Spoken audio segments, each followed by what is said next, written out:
Hey everyone, welcome to my channel. If you're new, welcome back if you're returning.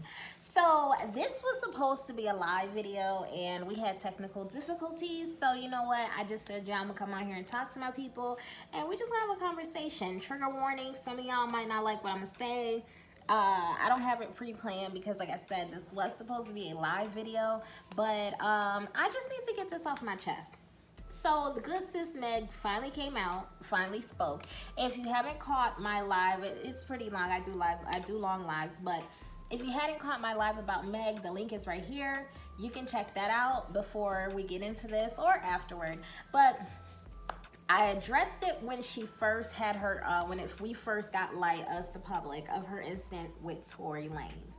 And just to recap, what I basically said was, I hear you, but I don't want to hear you. So like either you're going to name who did it and what happened, or you just need to stay off of social media with your business. You don't need to say anything. Keep your mouth shut, because it looked like you're playing games. Like you're like, oh yeah, something happened, but I'm not going to tell you what happened. But it hurt, but they intended to harm me, but I'm not going to tell you who intended to harm me or how they intended to do it. Okay, I'm not going to go back down that rabbit hole, but I was like, just the fact, people aren't taking her serious because she's playing games. You know, just say what happened or don't say anything at all.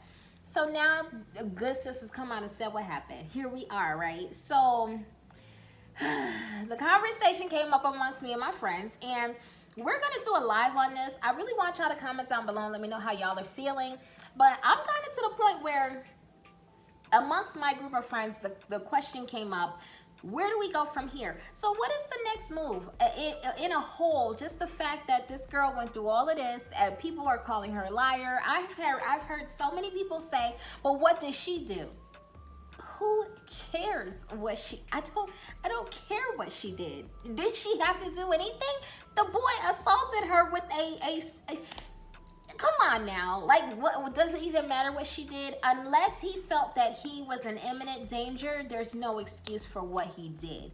I don't care. Unless he felt like his life was, he was at the brink and he had no other choice but to defend himself, that's the only way I can hear any type of justification for him taking that extreme of a measure. So if that's the case, then Meg is the one who needs to be in jail, because she would have, she would have put his life in danger. But that's not what happened. We can all sit up here and make, listen to different bloggers and stuff talk crazy about the situation. Oh, well, she did this and she's this big and he's that small. I don't care. I don't care. At the end of the day, he did what he did. So now she finally said he did what he did. And it's the whole question of, should she have spoken? Should she have kept it quiet? No, I don't feel like she should have kept it quiet. If she chose to, that was a decision she made. And I listened to her live and I listened to her, the reason why she said, and it made all the sense in the world. Okay, so he assaulted me inside the car. If I make a big deal about this to the police, they might go ahead and take all of us out. I don't want to ruin his life, so she's sticking up for him. Obviously, she cares about him. They had something going on. I don't want to ruin his future, his career. We both are high profile. We both are in the public eye. Not only that, we both are black. We both are in this car. It's at night in this social climate that we're in. I cut my foot on some glass. That I'm going to leave it right there, because if I say what really happened, she lost her mother, her father, her grandmother. Meg is alone. She might mess around and lose her own life. So I cut my foot on some glass, and then the truth had to come out. And then I caught reports where they were saying she was not cooperating. Against to her own detriment, this girl was sticking her neck on the line for somebody else. But she's like, okay, y'all want to keep putting fake news out there, keep trying to paint the picture like Tory didn't do what he did, I'm going to start talking. Okay, she talked. So here we are. Black women caping for black men. Although I'm not seeing a whole bunch of celebrities coming out here on Meg's side. I'm not seeing any of that. Everyone that had all this heat and all this smoke for everybody else. But when it comes to this young girl here, who's alone out here and who put her own, well-being to the side for this man, no one is saying anything. Nothing. Nobody has anything to say except for to make jokes about how tall she is and how big she is, and is she really a woman or a man or what? Come on now. So I'm just like, why? Maybe it's time. I'm not even gonna say maybe it's time, because I already know what time it is in my world. But can someone explain to me why there are so many black women out here that refuse to date outside of their race? I'm not understanding it. Now, I'm not saying that people should throw all black men away. That's not what I'm saying. But what I'm saying is, why are there so many black women that are so loyal to these black men? And for what? For what? What is the point of this weird type of connection that these black women have with black men, and this loyalty that they have to them that is not reciprocated?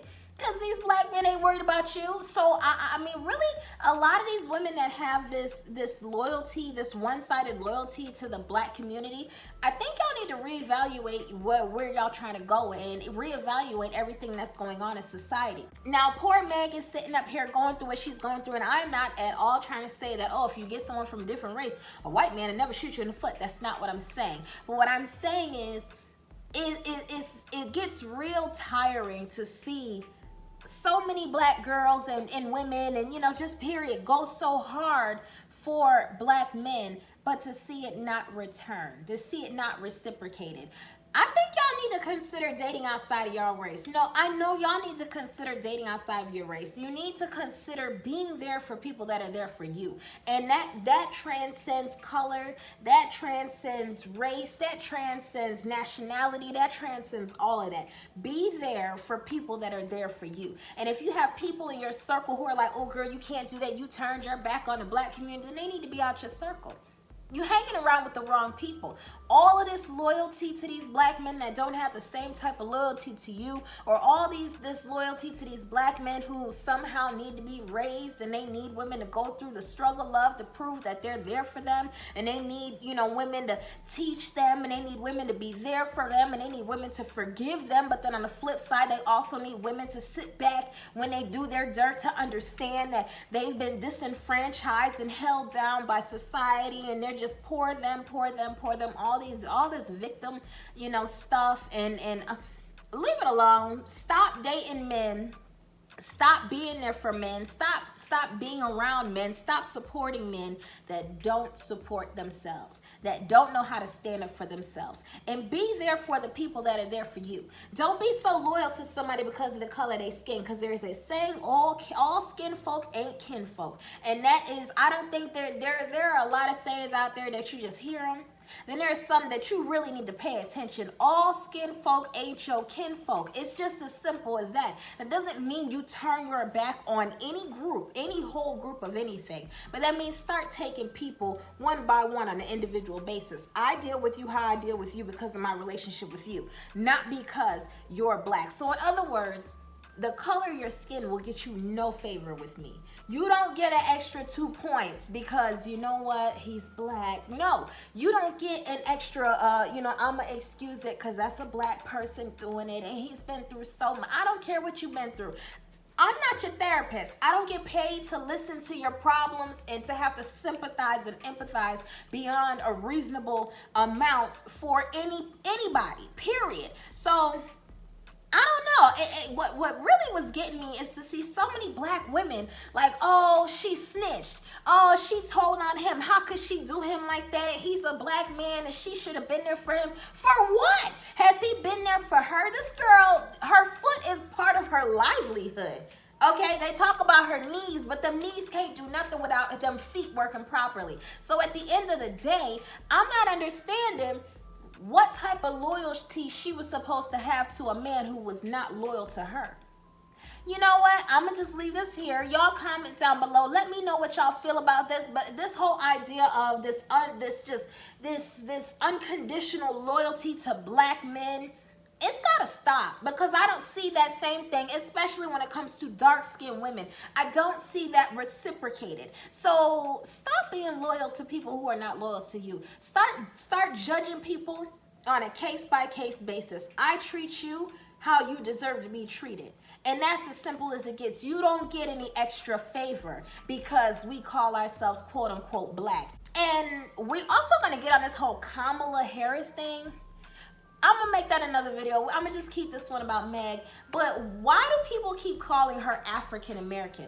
This woman is not African American. As a matter of fact, what I remember of her was that when she went and got her position back when Obama was in office and all that, she was in the media as the first Indian American woman. That's all I had heard about her. I didn't hear anything about an African side.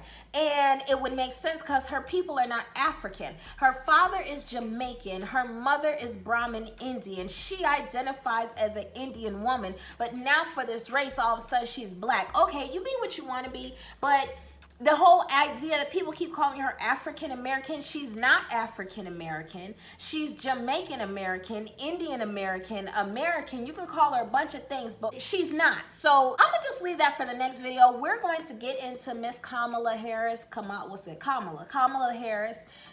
Because yeah, I'm having all kinds of issues with that too. I really wish that we could have went live, but you know what, we couldn't, so here we are. I'm gonna just give y'all this, but comment down below what y'all think about this whole Meg situation. Why are so many people going so hard at her, and why is it that in society there's supposed to be this unwritten rule that black women have to have this loyalty to black men, but black men can do what they want to do, and if a black woman speaks out against her oppressor, somehow she's being shady.